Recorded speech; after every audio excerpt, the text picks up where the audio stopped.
চট্টগ্রাম আদালতে ভাঙচুর ও পুলিশের ওপর হামলা মামলায় গ্রেফতার ৮ আসামিকে ফের ৫ দিনের রিমান্ডে। নড়াইলের লোহাগড়ায় মাশরাফি সহ ৩০০ জনের নামে মামলা, ৪ মামলায় কারাগারে সাবেক সাংসদ ফজলে করিম। খালেদা জিয়ার বাসার সামনে বালু ট্রাক কাণ্ডে শ্রমিক লীগ নেতার মামলা, বাণিজ্য আড়ালে রেন্টে কার কাউন্টার দখল। ৪ ঘন্টা পর চালু পাটুরিয়া দৌলতদিয়া ফেরিঘাট, পার হচ্ছে পদ্মার দুপারে আটকে থাকা কয়েকশো পণ্যবাহী ট্রাক। এবং সিরিয়া জুড়ে ইসরায়েলের নজিরবিহীন হামলা, দখল করে নেওয়া হচ্ছে একের পর এক এলাকা, আরব বিশ্বের তীব্র প্রতিবাদ।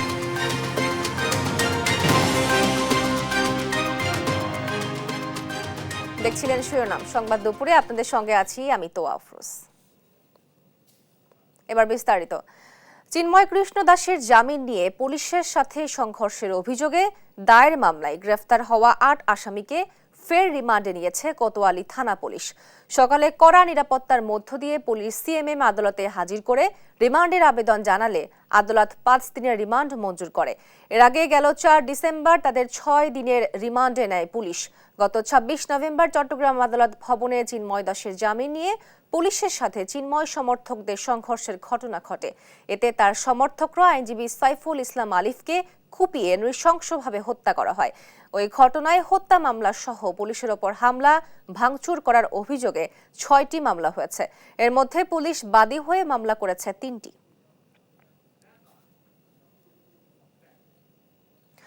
নড়াইলের লোহাগড়ায় মাশরাফি সহ ২৯৫ জনের নাম উল্লেখ সহ অজ্ঞাত ৩০০ জনকে আসামি করে মামলা দায়ের করা হয়েছে।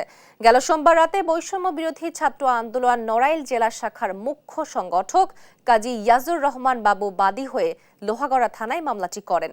মামলায় বাদী অভিযোগ করেন, আসামিরা গেল ৪ অগস্ট সকালে বৈষম্য বিরোধী ছাত্র জনতার কর্মসূচি চলাকালে লোহাগড়ায় C&B চৌরাস্তায় ছাত্র জনতার ওপর হামলা করে বেধড়ক মারপিট করে অভিযুক্তরা।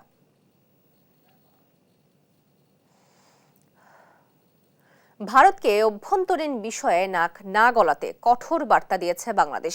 সেই সঙ্গে ভারতে বসে শেখ হাসিনার বক্তব্যে অসন্তোষ জানিয়েছে অন্তর্বর্তী সরকার। দুদেশের পররাষ্ট্র সচিব পর্যায়ের বৈঠকে নরেন্দ্র মোদী সরকারকে সুস্পষ্ট বার্তা দেওয়ার কথা জানান পররাষ্ট্র সচিব জসিমউদ্দিন। আর দুপক্ষের স্বার্থ সংশ্লিষ্ট বিষয়কে গুরুত্ব দিয়ে বাংলাদেশের সঙ্গে সম্পর্ক এগিয়ে নেওয়ার আশাবাদ জানান ভারতের পররাষ্ট্র সচিব বিক্রম মিশ্রি। জান্নাতুল মোহনার প্রতিবেদন। ভারত বাংলাদেশ সম্পর্কের টানাপোড়েনের মাঝেই সংক্ষিপ্ত সফরে ঢাকায় দেশটির পররাষ্ট্র সচিব বিক্রম মিশ্রি। সোমবার সকাল ১১টায় রাষ্ট্রীয় অতিথি ভবন পদ্মায় প্রথমে পররাষ্ট্র সচিব জসিমউদ্দিনের সঙ্গে একান্ত বৈঠক করেন তিনি। পরে ফরেন অফিস কনসালটেশন বা FOC বৈঠকে বসে বাংলাদেশ ভারত প্রতিনিধি দল। বেলা ৩:৪টার দিকে পররাষ্ট্র উপদেষ্টা তৌহিদ হোসেনের সঙ্গে বৈঠক করতে পররাষ্ট্র মন্ত্রণালয়ে আসেন মিশ্রি। বৈঠক শেষে জানান, দুপক্ষের স্বার্থ সংশ্লিষ্ট বিষয়কে গুরুত্ব দিয়ে বাংলাদেশের সঙ্গে জনগণ কেন্দ্রিক সম্পর্ক স্থাপন করতে চায় Bharat. And we continue to see in the future this relationship as a people-centric and people-oriented relationship, one that has the benefit of all the people as its central motivational force. যদিও সাম্প্রতিক ইস্যু সংখ্যালঘুদের নিরাপত্তা ও কূটনীতিক মিশনে হামলা নিয়ে উদ্বেগ জানান Misri. We also discussed some regrettable incidents of attacks on cultural, religious and diplomatic properties. We expect overall a constructive approach on all these issues by the Bangladesh authorities, and we look forward to moving the relationship forward in a positive, forward-looking and constructive direction. ধর্মীয় ও সংখ্যালঘু ইস্যুতে বিভ্রান্তি ও অপপ্রচারের সুযোগ নেই বলে ভারতকে সাফ জানিয়ে দেন পররাষ্ট্র সচিব। বাংলাদেশের পরিস্থিতি সরেজমিনে দেখতে বিদেশি সাংবাদিকদের প্রতি আহ্বানও জানান তিনি। বাংলাদেশের জুলাই আগস্ট বিপ্লব এবং বিপ্লব পরবর্তী সংখ্যালঘুদের প্রতি কথিত বৈরী আচরণ নিয়ে ভারতীয় গণমাধ্যমে অপপ্রচার, মিথ্যা তথ্য এবং বিভ্রান্তিকর বয়ান রয়েছে। সে বিষয়ে আমরা ভারত সরকারের প্রতি দৃষ্টি আকর্ষণ করে এ বিষয়ে যথাযথ পদক্ষেপের অনুরোধ জানিয়েছি। সেই সাথে আমরা জোর দিয়ে বলেছি যে বাংলাদেশে বসবাসরত সব ধর্ম নির্বিশেষে স্বাধীনভাবে সব মানুষ ধর্মচর্চা করে আসছে এবং এ বিষয়ে কোনো ধরনের বিভ্রান্তি এবং অপপ্রচারের সুযোগ নেই।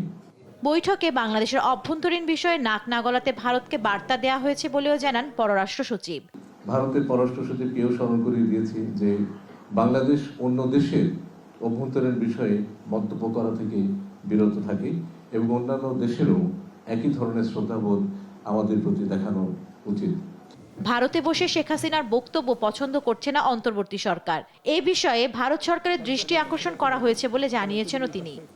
প্রধানমন্ত্রী তিনি ভারতে অবস্থান করে যে সমস্ত বক্তব্য রাখছেন সেই বক্তব্যের প্রতি আমরা তাদের দৃষ্টি আকর্ষণ করেছি। আপনারা গতকালে শুনেছেন তিনি একটি বক্তব্য দিয়েছেন এবং সেই বক্তব্যটি সরকার পছন্দ করছেন না এবং তারা যে কথাটা বলেছেন যে her presence does not have any bearing on our relations এবং তারা এই বাস্তবতা সত্ত্বেও they would like to engage with the government of that day.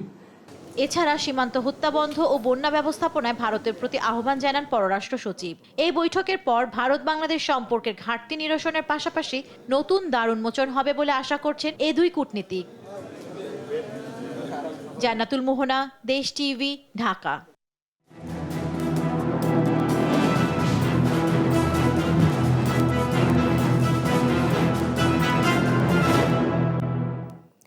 এবার বেগম খালেদা জিয়ার বাসার সামনে বালু ট্রাক কাণ্ডকে পুঁজি করে মিথ্যা মামলা বাণিজ্যে মেতে উঠেছে শ্রমিক লীগ নেতা।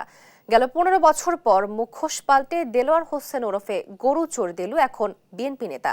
বালু ট্রাক কাণ্ডে মিথ্যা মামলায় বিমানবন্দর রেন্টে কার কাউন্টার শ্রমিকদের ফাঁসিয়ে দখল করতে চান কাউন্টার। অনুসন্ধানে উঠে আসে দেলুর জালিয়াতি কাণ্ড। মিথ্যা মামলা বাণিজ্য ধারাবাহিকের আজ দেখুন দ্বিতীয় পর্ব। ইশাদ সোহেলের ছবিতে বিস্তারিত জানাচ্ছেন এম এ আজিম। দেলোয়ার হোসেন ওরফে গরুচোর দেলু 2024 সালে আওয়ামী লীগের সহযোগী সংগঠন জাতীয় শ্রমিক লীগের ঢাকা উত্তরের কার্যকারী সদস্য। তার আগে 2010 সালে ছিলেন বিমানবন্দর থানা শ্রমিক লীগের দপ্তর সম্পাদক। আপাদমস্তক স্বৈরাচার আওয়ামী লীগের নেতা দেলোয়ার হোসেন দেলু 2020 সালে টাঙ্গাইলের মির্জাপুর থানায় গরু চুরির দায়ে ধরা পড়েন। এরপর থেকে দেলোয়ার হোসেন গরুচোর দেলু হিসেবে পরিচিত। গাড়ি লয়ে যায়, গাড়িতে মনে করেন বড় বড় গরু সাথে একবার জড়িত এবং একটা পাইছিলাম আমরা। পরে পুলিশ টুলিশে নিচে কদিন জেল টেল খাইতে এসে বাড়িছে। এটা তো অনেক জায়জামাল হয়েছে। গণ অভ্যুত্থানে স্বৈরাচার হাসিনা পালালে গরুচোর দেলু চোখে ধুলা দিয়ে বনে যান বিএনপি নেতা। শ্রমিক লীগ নেতা দেলোয়ার দেলু খোদ বিএনপি চেয়ারপারসনের বাসার সামনে রাখা বালু ট্রাক কাণ্ড নিয়ে মামলা করে বসেন। সেই মামলার বাদী দেলু নিজের শ্রমিক লীগ নেতার পরিচয় গোপন করে বিমানবন্দর রেন্টেকার শ্রমিক নূর ইসলামকে ফাঁসাতে শ্রমিক লীগ বানিয়ে 1 নম্বর আসামি করেন। তবে শ্রমিক লীগ বিমানবন্দর থানা কমিটিতে গত 15 বছরেও মেলেনি তার অস্তিত্ব। 2 নম্বর আসামি করা হয়েছে বিমানবন্দর থানার সাবেক অফিসার ইনচার্জ এবিএম ফরমান আলীকে। বালু ট্রাক রাখার ঘটনা 2013 সালে হলেও ফরমান আলী বিমানবন্দর থানায় যোগদান করেন 2016 সালে। আসামিদের সাথে কথা বলতে গেলে পাওয়া যায় মামলায় ফাঁসিয়ে দেলুর মামলা বাণিজ্য ও দখল চেষ্টার প্রমাণ। আসামি থেকে বাদ দিতে কারো কাছে টাকা, আবার কারো কাছে বিমানবন্দরের কাউন্টার দাবি করছে সে। আমাকে হুমকি দুমকি দিতে আছে। পরবর্তীতে শুনলাম যে 34 জনের একটা লিস্ট করে মামলা দিতেছে। তো তখন আমি তাকে ফোন দিলাম যে দেলোয়ার, আমি তোমার কি ক্ষতি করলাম যে তুমি আমার নামে মামলা দিবা? বললো যে আপনি তো কথা শোনেন না, আপনার কাছে কাউন্টার আছে।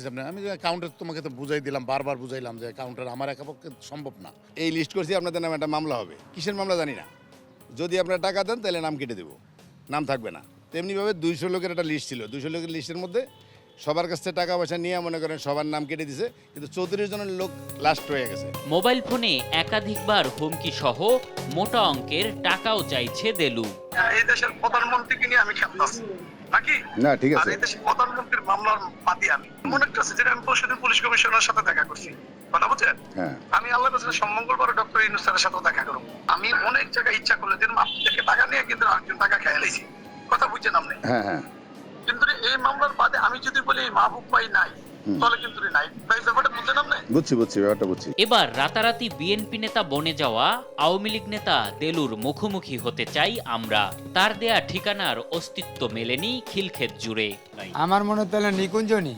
নিকুঞ্জ তো খাপাড়া লাগে, নিকুঞ্জ খাবার আছে। নিকুঞ্জ খাপাড়া না, ওটা টানপাড়া।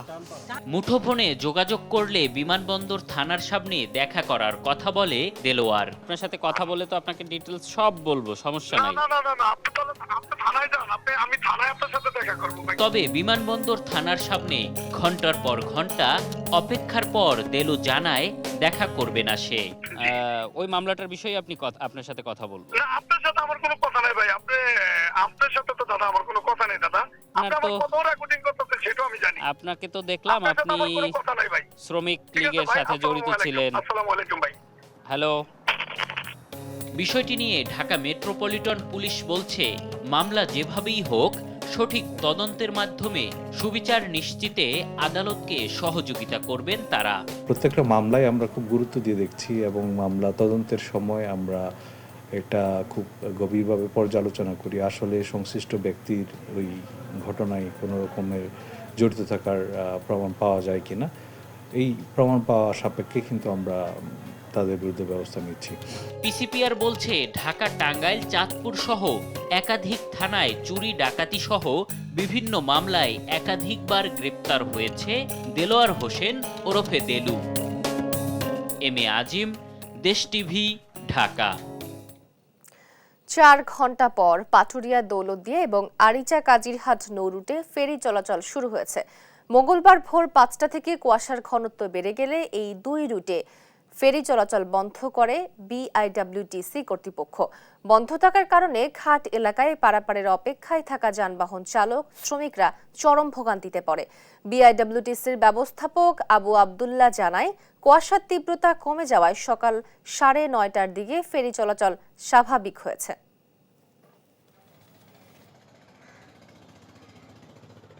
কুষ্টিয়ায় সরকারিভাবে চাল সংগ্রহের অভিযানে খাদ্য বিভাগের বিরুদ্ধে উঠেছে চরম অনিয়মের অভিযোগ। তাদের যোগসাজশে বন্ধ মিলের নামে দেওয়া হয়েছে চাল বরাদ্দ, অথচ বরাদ্দের বিষয়ে কিছুই জানেন না এসব মিলের মালিকরা।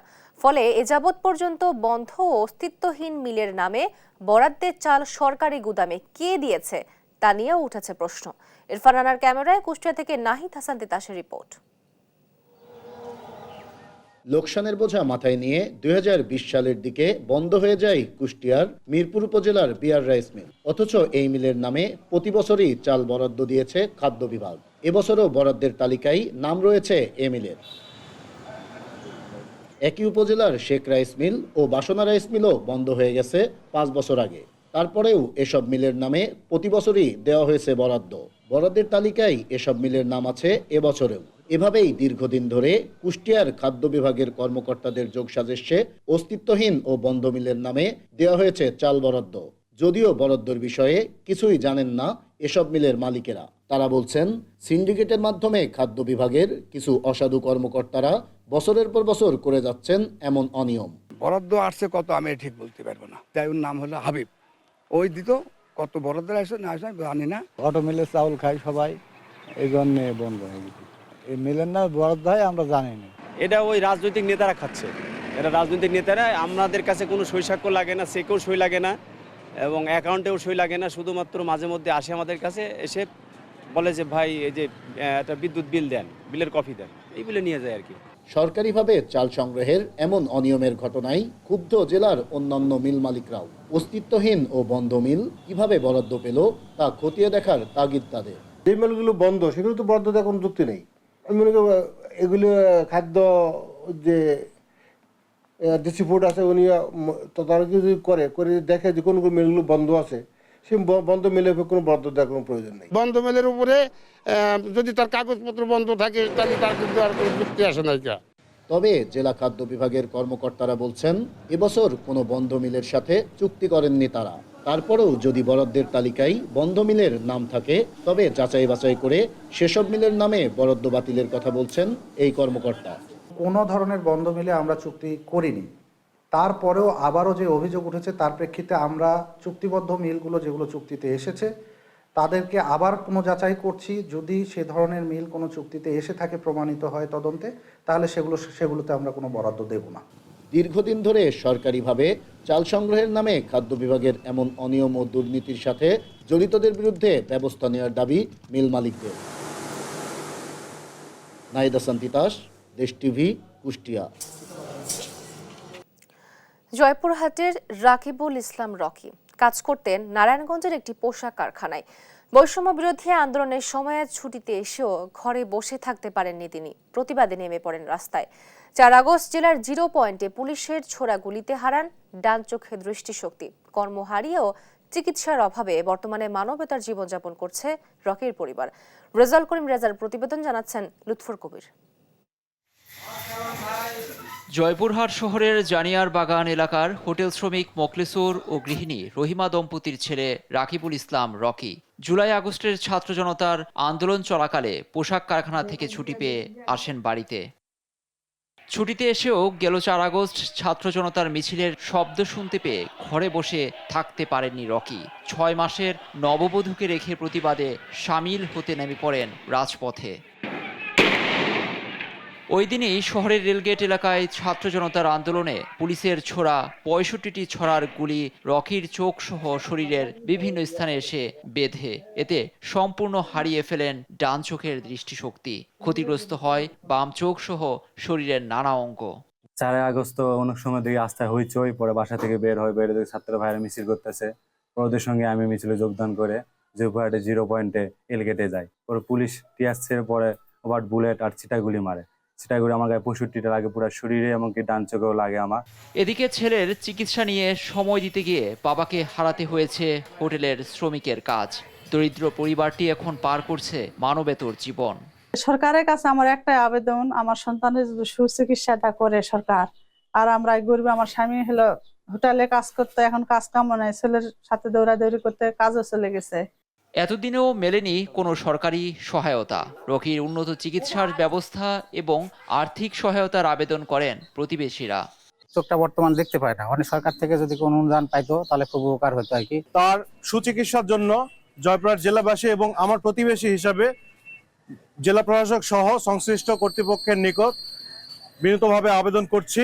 চিকিৎসার জন্য স্থানীয় হাসপাতালে ব্যবস্থা করা সহ সহযোগিতার আশ্বাস দিয়েছে জেলা প্রশাসন। আর সরকারিভাবে যে সহায়তা আসছে, টাইম টু টাইম যে নির্দেশনা আছে, আমরা সেই নির্দেশনা মোতাবেক তাদের জন্য সহায়তা, তাদের খোঁজ খবর রাখা, তাদের চিকিৎসার জন্য ব্যবস্থা করা, এটা করছি।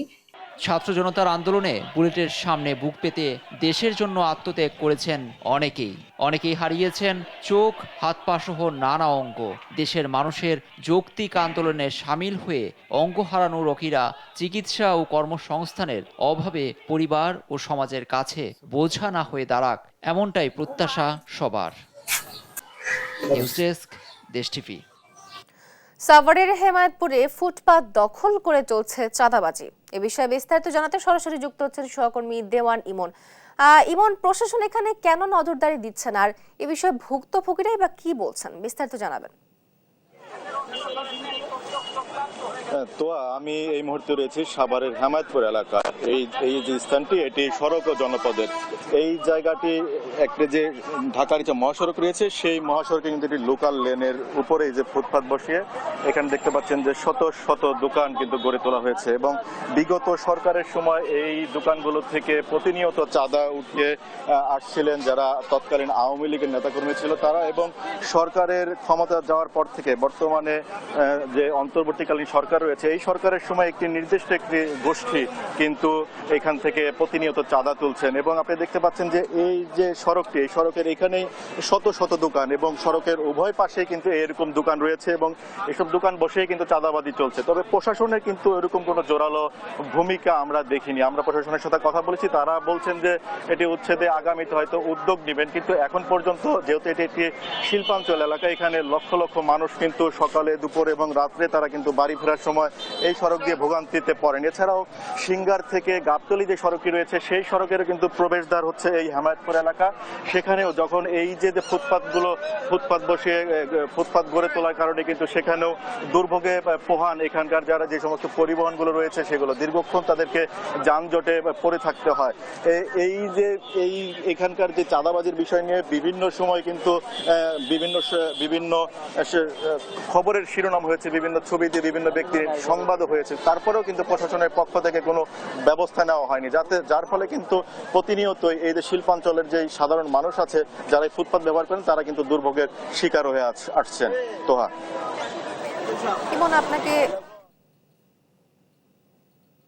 ইমন আপনাকে ধন্যবাদ। সাভারের হেমায়েতপুরের ফুটপাত দখল করে চলছে চাঁদাবাজি এবং সেই বিষয়ে বিস্তারিত জানাচ্ছিলেন আমাদের সহকর্মী ইমন। মৌলভীবাজারে বেড়েছে অবৈধ ব্যাটারি চালিত অটোরিকশার দৈরথ্য। এ বিষয়ে বিস্তারিত জানাতে সরাসরি যুক্ত হচ্ছেন সহকর্মী সালেহ এলাহি কুটি। কুটি, এই অটোরিকশার দৈরথ্য নিরসনের প্রশাসন কোনো পদক্ষেপ নিচ্ছে না কেন? কি আছে আপনার কাছে সর্বশেষ জানাবেন? তুহা, আপনি যেমনটি বলছিলেন, মৌলভীবাজারে যে বিগত 2 থেকে 3 মাসে যে পরিমাণ ব্যাটারি চালিত 3 চাকার অটো রিকশার দৌরাত্ম্য মৌলভীবাজারে শুরু হয়েছে, ওটা অনেকটাই মৌলভীবাজারে যানজটের অন্যতম কারণ হিসেবে দাঁড়িয়েছে। আপনাকে একটি বিষয় জানাতে চাই যে এই মৌলভীবাজার জেলা হচ্ছে পর্যটন জেলা। এই জেলায় বিভিন্ন জায়গা থেকে লোকজন আসেন পর্যটনের মৌলভীবাজারে ঘোরার জন্য, কিন্তু এই ব্যাটারি চালিত রিকশার কারণে মৌলভীবাজারে যে অনেকটাই সমস্যার সম্মুখীন হচ্ছেন। আমি আপনাকে দেখাতে চাই যে বিগত 2 থেকে 3 মাসে মৌলভীবাজারে অটো রিকশা যে পরিমাণ বৃদ্ধি পেয়েছে, মানে কয়েক হাজার, এটা প্রশাসনের কাছে কোনো এটার হিসেব নেই। আমি কথা বলেছিলাম প্রশাসনের সাথে, পুলিশ প্রশাসন জানিয়েছেন যে তারা প্রতিনিয়ত এই ব্যাটারি চালিত রিকশার নিবারণের জন্য তারা অভিযান অব্যাহত রেখেছেন, কিন্তু বাস্তবে সেটা কার্যকর হচ্ছে না। এখানে একটি বিষয় জানেন আপনি যে একটি আদালতে একটি মামলা রয়েছে, সেই মামলাটা স্থগিতাদেশ থাকার কারণে সেটা এখন পর্যন্ত অটোরিকশার ব্যাপারে কোনো কার্যত পদক্ষেপ নেওয়া হচ্ছে। তবে মৌলভীবাজারের প্রশাসনের পক্ষ থেকে অটোরিকশার অনেকটাই ধরা হচ্ছে, যে অবৈধ অটোরিকশা ধরা হচ্ছে এবং সেইগুলোর বিরুদ্ধে আইনানুগ ব্যবস্থা করা হচ্ছে, সেই ব্যবস্থা চলছে। আমি কথা বলেছিলাম অনেক সাধারণ মানুষের সাথে, তারা আমাকে জানিয়েছেন যে অটোরিকশা হঠাৎ ঘুরে যায়, যার কারণে মানুষের অনেকটা দুর্ঘটনা ঘটে। এছাড়া একটি বিষয় যেটি হচ্ছে যে অটো রিকশার যে পরিমাণ ভাড়া সাধারণ মানুষের এটা বহন করা অনেকটাই দুর্বিষহ হয়ে পড়েছে এবং অত্যন্ত জুলুম নির্যাতন করে তারা এই ভাড়া আদায় করছে বলে আমাকে জানিয়েছেন। এই ছিল মৌলভীবাজারের অটো রিকশার নিয়ে সর্বশেষ খবর। কুটি, আপনাকে ধন্যবাদ। মৌলভীবাজারে অটোরিকশার দৈরথ্য সম্বন্ধে জানাচ্ছিলেন আমাদের সহকর্মী সালেহ এলাহি কুটি।